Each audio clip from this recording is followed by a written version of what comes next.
Olá, seja bem-vindo a mais uma aula de física. Hoje nós continuaremos a nossa aula sobre dinâmica, mas falaremos hoje sobre a força de atrito. Mas primeiramente, o que é a força de atrito? A força de atrito ocorre entre as duas superfícies de contato e opõe-se ao deslocamento dos corpos, tudo bem? Ou seja, sempre que a gente estiver movimentando um corpo tentando movimentar, o que vai aparecer ali é justamente uma força chamada força de atrito, tá? Mas por que acontece isso, Robson? Porque nós sabemos que por mais polido que as superfícies sejam, sempre haverá irregularidades em cada uma delas, tudo bem? Então aqui eu tenho um exemplo, né? Um exemplo microscópico dessa região aqui, onde eu tenho a irregularidade em cada uma das superfícies. E sempre que tiver essas irregularidades, vai ser mais difícil realizar o movimento. Bem, então, graças a isso, a gente tem o aparecimento justamente da força de atrito, tá? E a força de atrito depende da intensidade da reação normal. Bom, o que significa isso? Separei aqui dois exemplos, o exemplo A e B, onde a diferença entre eles dois, basicamente, é a quantidade de livros que tem numa estante, né? O que dá para ver aqui é que as forças são diferentes também em cada um desses casos. Mas por que cada um desses casos é diferente? À medida que a gente coloca livro aqui na estante, a gente está aumentando o peso. Por que aumenta o peso, Robson? Porque, lembra, da aula passada, nós vimos que o peso é a massa vezes a gravidade. Se nós aumentamos a massa dessa estante no geral, nós estamos aumentando o peso dela. E pela terceira lei de Newton, a gente sabe que para toda ação, ou seja, o peso no chão, existe uma reação, que é justamente a reação da força normal. Então, à medida que a gente coloca mais intensidade nessa força normal, a gente aumenta também a força de atrito, ok? Então, quanto maior é a força de reação normal, maior é a intensidade da força de atrito. E na natureza existem dois tipos de forças de atrito.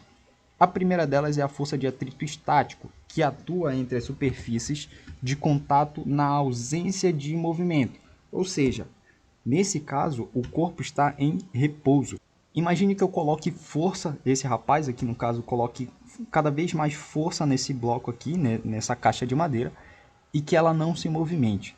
E o que vai aparecer aqui é uma força de atrito, que nesse caso vai ser uma força de atrito estático, porque o objeto ele continua em repouso, né?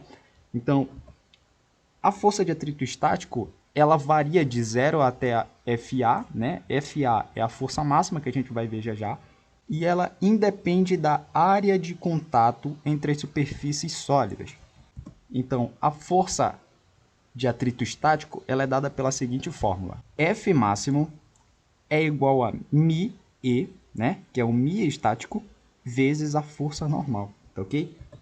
Esse μe é o coeficiente de atrito estático e ele depende do estado de polimento e da natureza das duas superfícies em contato, ok? E o N, consequentemente, como eu falei, é a força normal. Bom, mas o que significa esse F, ou F máximo? Ele significa que o objeto está na iminência de movimento. Ou seja, à medida que eu vou colocando mais força, vai ter um momento em que eu vou colocar um pouco de força a mais que vai fazer com que ele se movimente. E a partir do momento em que ele se movimenta, eu vou ter o que a gente chama de atrito cinético, tá? Então, o atrito cinético ele atua nas superfícies de contato quando ocorre movimento, tá? Então aqui a situação é diferente. Agora o corpo não está mais em repouso, está em movimento, tudo bem? Então o que aparece ali sempre é uma força contrária chamada força, nesse caso aqui, de atrito cinético, ok? E a fórmula ela é simples, muito parecida com a fórmula anterior. O que diferencia é que não tem mais o F máximo, tá? Nós só temos um F, que é igual a μc, que agora o nome é coeficiente de atrito cinético, vezes a força normal. Então, apesar de ser parecido, os casos são diferentes. Tudo bem? Então, para fechar, eu separei aqui um exemplo, né, para a gente ver a aplicação de cada uma dessas forças. Eu tenho aqui um caso onde eu tenho um bloco e ele vai ser puxado por um fio, né? E esse movimento é separado em 5 momentos, basicamente, tudo bem? Na verdade, 4 momentos. E aqui na letra E eu tenho um gráfico mostrando tanto a força quanto o tempo de cada uma delas. Tá ok? Então, indo para o primeiro caso, eu tenho aqui o bloco, ele está em repouso, não tenho nenhuma ação de força externa aqui, então, consequentemente, o que vai aparecer aqui é só a força-peso e a força de reação normal dele, tudo bem? Não tem nenhuma força aplicada na caixa e, portanto, ela continua em repouso. Isso significa que não aparece nenhuma força de atrito. Só que no momento B, eu puxo a cordinha, fazendo aparecer uma força de tração entre a corda e o bloco que eu estou puxando. E o que vai aparecer aqui é justamente uma força de atrito, só que por ser uma força aplicada fraca, a caixa ela vai permanecer em repouso. Isso significa que esse atrito que vai aparecer vai ser um atrito estático, não é o suficiente para movimentar o bloco ainda. Tudo bem? No momento C agora é diferente, porque eu puxo o bloco com tanta força que o bloco vai ficar na iminência de movimento, ele vai ficar quase se movimentando. E vai continuar aparecendo aqui uma força de atrito, só que continua sendo estático porque não é o suficiente para movimentar o bloco.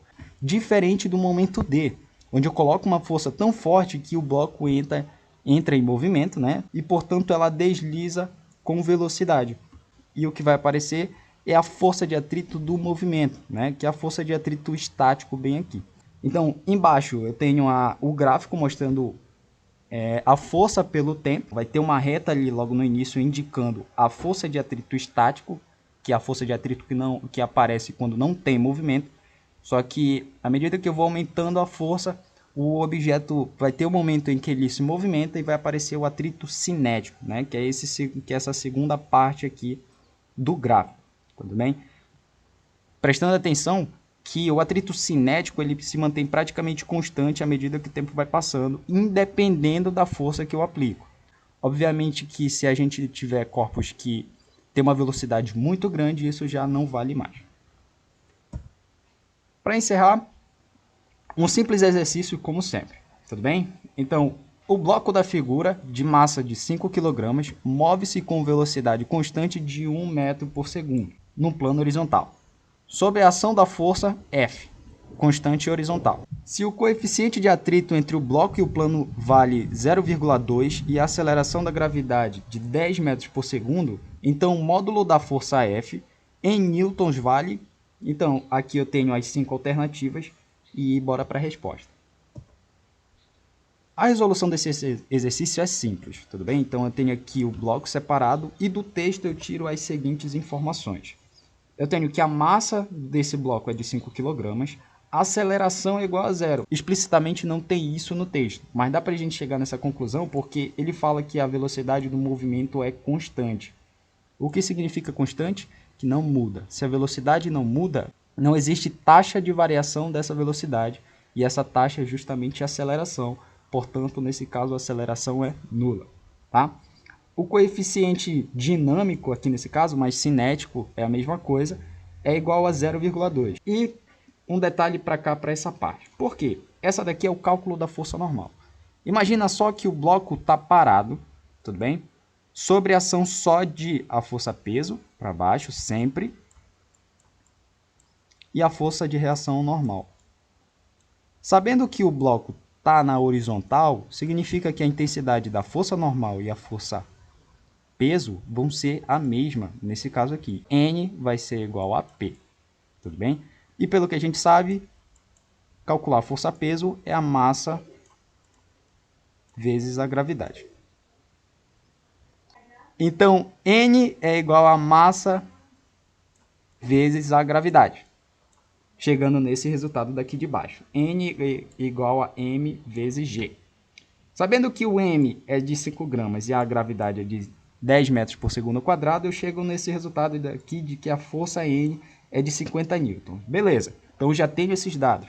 O que eu tenho que fazer é separar todas as forças dos problemas. Nesse caso aqui, se eu tenho uma força indo para frente, né, e a força que a gente quer encontrar, e o bloco está em movimento, o que vai aparecer aqui é justamente uma força de atrito. Mas é qualquer força de atrito? Não. Se o objeto está em movimento, essa força de atrito aqui vai ser cinética. Beleza então, Robson, tá ok. Então significa que F menos Φ é igual a uma força resultante qualquer. Beleza, tá ok. Mas a força resultante, pelo que a gente sabe da segunda lei, né, o princípio fundamental da dinâmica, é a massa vezes a aceleração. E a Fat, que no nosso caso é cinético ou dinâmico, nós temos essa expressão aqui, Fat igual a μ dinâmico, ou cinético, é a mesma coisa, vezes a força normal. Substituindo todas as expressões, nós temos m vezes a igual a F menos μd vezes n. A partir daí é só fazer a substituição dos valores, tá ok? Então 5 vezes 0 é igual a F menos 0,2 vezes 50. O resultado disso tudo aqui é 10 newtons, tudo bem? Portanto, a nossa alternativa é a letra D, de 10 newtons. Então, gente, a aula de hoje foi essa. Muito obrigado pela atenção de vocês e até a próxima.